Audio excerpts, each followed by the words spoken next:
Friends, welcome back to my channel commercial point में आपका हार्दिक स्वागत है। आज हम ये पीपीसीटी में आने वाले क्वेश्चंस के विषय में पढ़ते हैं जो हमारे इंपॉर्टेंट हैं। उनको मैंने यहाँ पर सेलेक्ट करके यहाँ पर आपको समझाने की कोशिश की है। तो चलिए शुरू करते हैं। प्रबंध को पेशा माना जाता है क्योंकि यह शिक्षण और प्रशिक्षण से प्राप्त हो सकता है। व्यवसाय के विभिन्न अंगों में प्रभावपूर्ण सहयोग स्थापित करने की विशिष्ट प्रक्रिया का नाम व्यवसाय प्रबंध होता है। कर्मचारियों के कार्यों का निरीक्षण निर्देशन का कार्य किया जाता है निम्न स्तर पर। जो कर्मचारियों कार्यों का निरीक्षण निर्देशन किया जाता है वो सुपरवाइज़र करता है और जो सुपरवाइज़र होता है निम्न स्तर के अंतर्गत आता है। नियोजन का तत्व है कार्यक्रम। नियोजन का आधार पूर्वानुमान, क्योंकि नियोजन करने के लिए सबसे पहले पूर्वानुमान लगाने होते हैं। नियंत्रण लागू होता है नियोजन पर, यानी जो हमारी प्लानिंग होती है उस पर नियंत्रण लागू होता है। और नियंत्रण निम्न स्तर, मध्य स्तर और उच्च स्तर तीनों पर लागू होता है। मानव संसाधन प्रबंध का सार है। कर्मचारियों की भर्ती एवं चयन प्रबंध के प्रमुख एवं सहायक कार्यों का आधार नियोजन होता है। वसूली खाता एक नाम मात्र का खाता होता है जिसे हम नॉमिनल अकाउंट कहते हैं। वैज्ञानिक प्रबंध के जन्मदाता अपवाद द्वारा प्रबंध भी इन्होंने ही दिए थे। MBE FW टेलर, फ्रेडरिक पेंसिलो टेलर ने दिए थे। पोस्ट कॉर्ब की विचारधारा किसने दी थी? लूथर गुलिक ने। ये बहुत इंपॉर्टेंट क्वेश्चन है, यहाँ से हमारा क्वेश्चन होता है। और ये बहुत अच्छा टाइप भी है जिसे हम प्लानिंग, ऑर्गेनाइजेशन, स्टाफिंग सबको हम सीरियल वाइज हम याद कर सकते हैं और याद भी रह जाता है। पोस्ट कॉर्ब यानी प्लानिंग, ऑर्गेनाइजेशन, ऐसे स्टाफिंग, जैसे डायरेक्शन। सी से कोऑर्डिनेटिंग, ओ से सी ओ से होगा कोऑर्डिनेटिंग, आर से रिपोर्टिंग, बी से बजटिंग। ये हमारे इसमें यहाँ से इससे हमारा पूरा का पूरा 7 हमारे आते हैं। तो यहाँ पे यानी planning, organisation, staffing, direction, coordinating, reporting and budgeting, ये हमारे इसके अंतर्गत आते हैं। जो हमारी ये विचारधारा दी थी लूथर गुलिक ने दी थी। यहाँ से हमारा डायरेक्ट क्वेश्चन बन जाता है कि पोस्ट कॉर्ब की जो विचारधारा है वो किसने दी थी? लूथर गुलिक ने दी थी। नेक्स्ट क्वेश्चन आता है प्रबंध के मॉडल। प्रबंध के मॉडल से कई बार क्वेश्चन आए हैं, तो प्रबंध के हमारे देख लेते हैं कितने मॉडल है। प्रबंध के हमारे 5 मॉडल है जो दिए हैं कीथ डेविस ने, जिसमें निरंकुश मॉडल, संरक्षक मॉडल, सहायक मॉडल, कॉलेजियल मॉडल और प्रणाली मॉडल, ये 5 मॉडल है। निरंकुश मॉडल के अंतर्गत आता है प्रबंध सोचता है कि कर्मचारी आदेश का पालन करें, ये निरंकुश होता है। संरक्षक होता है आर्थिक सुरक्षा प्रदान की जाती है जिससे कर्मचारी संतुष्ट रहें। सहायक मॉडल कर्मचारियों को प्रबंधक प्रेरित करते हैं और समर्थन करते हैं, ये सहायक होता है। कॉलेजियल मॉडल होता है टीम भावना और सहयोग पर आधारित मॉडल होता है।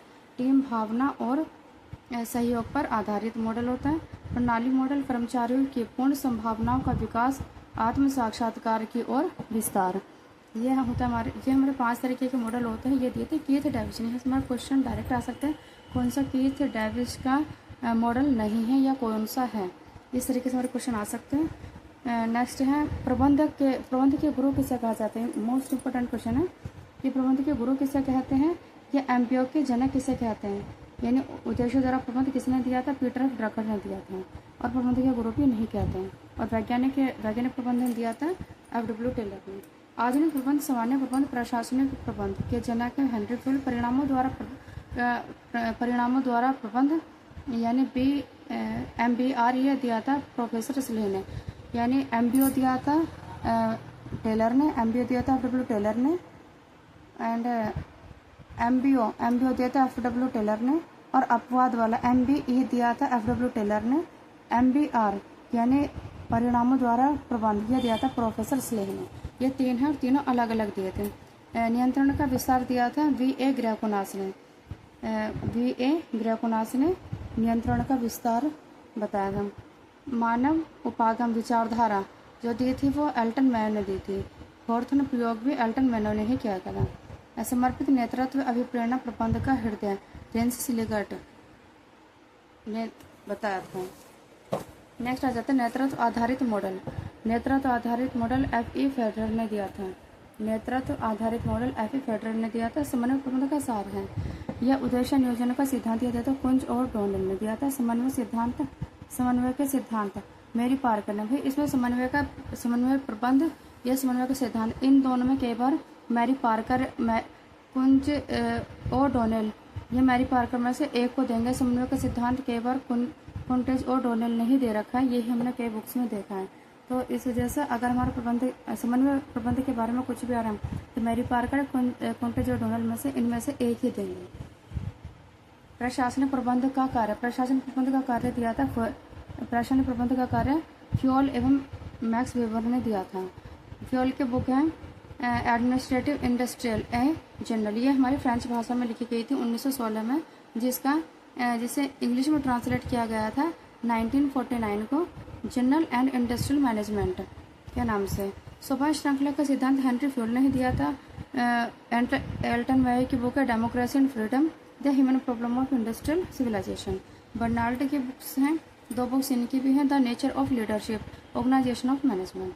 ये हमने कुछ सिद्धांतों के विषय में हमने पढ़ा है और मैं 5 से 6 बुक इसके अंदर इंक्लूड किए हैं। इन बुक्स को भी 1 से 2 बार देख लेना, कि बुक से भी डायरेक्ट क्वेश्चन आ जाता है। बुक्स हो गई, धाराएं हो गई और डेफिनेशंस हो गई। ये कुछ हमारे एक्स्ट्रा में पढ़ने की सबसे ज़रूरी कि हमें यहाँ से हमारे बहुत अच्छे नंबर अगर स्कोर करने हैं तो इन पर पकड़ में बनानी ही पड़ेगी। धाराओं से सीधे क्वेश्चन पूछे जाते हैं लॉ में, और बुक्स हो गई और डेफिनेशंस हो गई, यहाँ से हमारे डायरेक्ट क्वेश्चन पूछे जाते हैं। तो कई बार इन्हें छोड़ना ठीक नहीं है, इन्हें पे भी फोकस करें। आज की क्लास में बस इतना ही। अब हम आगे क्वेश्चन इसमें इंक्लूड करेंगे, वो हम करेंगे अगली क्लास में। आगे की वीडियो लगातार देखते रहे बिना स्किप करेंगे। Okay, thank you for watching my video.